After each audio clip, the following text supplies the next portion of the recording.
Hey everyone, today I'm going to show you how to download a template from Behance. Without any further ado, let's get started. First, you'll want to direct your attention to the top of the Behance page. You'll see several navigation options there, and you need to click on Assets. This section is specifically designed for downloadable resources like templates, fonts, and other creative materials that designers share with the community. Once you're in the Assets section, take some time to browse through the available templates. You can scroll through the different categories and collections to find exactly what you're looking for. Behance offers a wide variety of templates for different purposes, whether it's for web design, branding, or social media content. When you spot a template that catches your eye and fits your needs, go ahead and click on it to open the template page.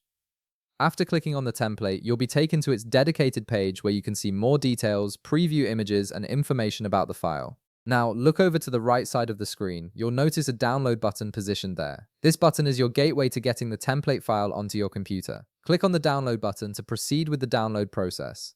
Next, you'll see the zip file appear or be referenced on the screen. This is the compressed file format that contains all the template assets bundled together. Click on the zip file option to continue.